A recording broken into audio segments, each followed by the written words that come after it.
శివనామస్మరణతో మారిమోగిపోయే శ్రీశైల క్షేత్రానికి ప్రతి ఏటా లక్షలాది మంది భక్తులు వస్తూ ఉంటారు. మల్లికార్జున స్వామిని, భ్రమరాంబ అమ్మవారిని దర్శించుకొని వెళ్ళిపోతుంటారు.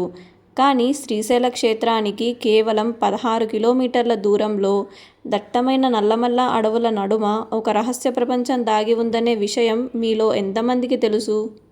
కోట్ల సంవత్సరాల నాటి చరిత్ర కలిగిన భయంకరమైన చీకటి గుహలు అవి. టార్చ్ లైట్ లేకపోతే కళ్ళ ముందు ఉన్న చేతులు కూడా కనిపించనంత దట్టమైన చీకటి.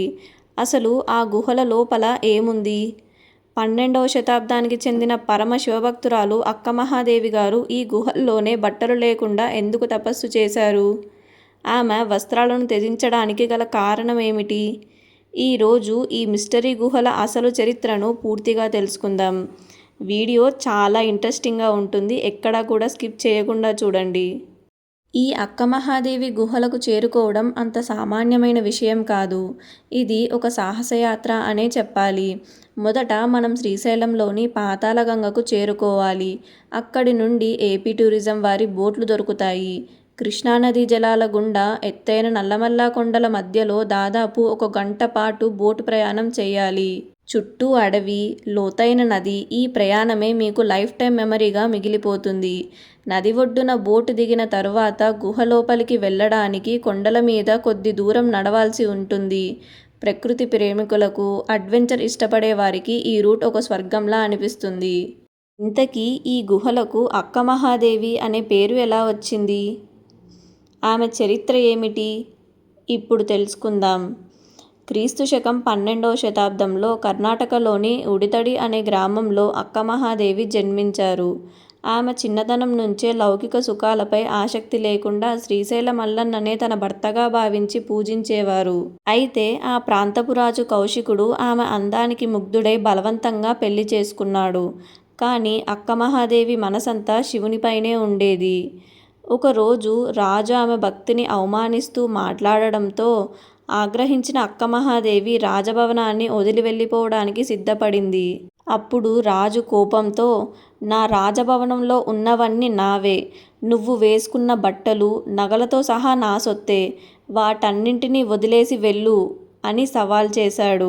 ఆ క్షణంలో ఆమె ఏమాత్రం ఆలోచించకుండా శరీరం అనేది కేవలం మట్టి అని, దేవుడిని చేరుకోవడానికి బట్టలు అనేవి కేవలం సమాజం సృష్టించిన మాయ అని నమ్మి తను వేసుకున్న వస్త్రాలను, నగలని రాజసభలోనే విప్పేసి దిగంబరంగా అక్కడి నుండి నడుచుకుంటూ వెళ్ళిపోయింది.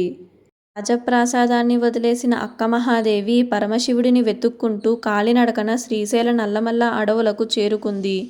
ఆమెకు ఎలాంటి సిగ్గు, భయం లేవు. కేవలం శివనామ స్మరణే శ్వాసగా బతికింది. అయితే పరమశివుని లీల వల్ల ఆమె తల జుట్టు చాలా పొడవుగా పెరిగి ఆమె శరీరాన్ని పూర్తిగా వస్త్రంలా కప్పివేసింది.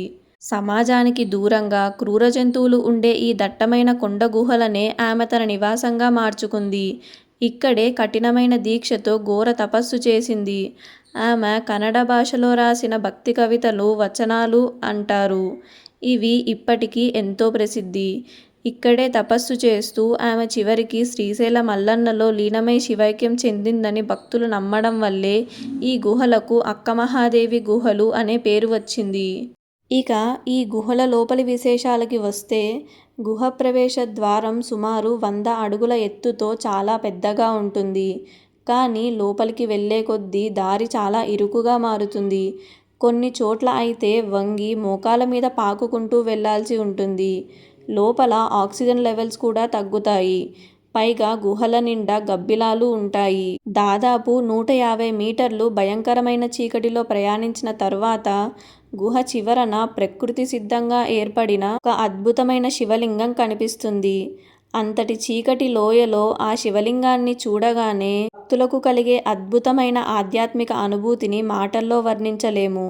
ఇక్కడికి వెళ్ళిన ప్రతి ఒక్కరూ ఒక తెలియని దైవిక శక్తిని అనుభూతి చెందుతారు. ప్రకృతి అద్భుతానికి, అక్కమహాదేవి గారి నిష్కల్మషమైన భక్తికి నిదర్శనమైన ఈ మిస్టరీ గుహల చరిత్ర మీకు ఎలా అనిపించిందో కామెంట్స్లో తప్పకుండా చెప్పండి. మీలో ఎవరైనా ఈ గుహలను సందర్శించి ఉంటే మీ అనుభవాన్ని షేర్ చేయండి. ఇలాంటి మరిన్ని పురాణ, చారిత్రక మరియు ఆధ్యాత్మిక కథల కోసం మన చిన్నూస్ హెరిటేజ్ హబ్ను సబ్స్క్రైబ్ చేసుకోండి.